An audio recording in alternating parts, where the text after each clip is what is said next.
మనం అడిగే ప్రశ్న దాన్ని బట్టి గూడా సమాధానం ఆధారపడి ఉంటుంది. అందుకే గురువులు చాలా ఇంపార్టెంట్. ఎంత చాట్ జీపీటీలు ఎన్ని ఇలాంటివున్నా మనకి ఒక 10థ్ క్లాస్‌లో గురువు చెప్పేది చాలా ఇంపార్టెంట్. ఎందుకంటే వాళ్ళు మనం ఎటువంటి ప్రశ్న వేసినా అందులో ఆంతరంగికంగా ఉన్నటువంటి రియల్ మీనింగ్‌ని తీసుకొని చెప్పే శక్తి వాళ్ళకుంది. చాట్ జీపీటీకి మీరు అడిగిన ప్రశ్న కరెక్ట్‌గా ఉండాలి. ప్రిసైజ్‌గా ఉండాలి. డీటెయిల్డ్‌గా ఉండాలి.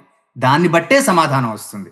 మీరు ప్రశ్న కరెక్ట్‌గా అడగలేదనుకోండి, సమాధానం మీకు కావాల్సింది రాదు. వేరేదొస్తుంది. కానీ మనకి అదే ఆన్సర్ మనకి మన ప్రశ్నకడిగారు, వచ్చింది అనుకుని మనం వెళ్ళిపోతాము. సో, చాలా ఇంపార్టెంట్ మనకి కావాల్సింది ఎలా వాడుకోవాలి చాట్ జీపీటీని కూడా ఇంపార్టెంట్. ఎలాంటి ప్రశ్న వేయాలి, ఆ ప్రశ్న కరెక్ట్‌గా ఉందా లేదా అన్నది ఒక గురువులని కానీ ఎవరినన్నా అడిగి చేయడం మంచిది. చాలా ఇంపార్టెంట్ విషయం అది.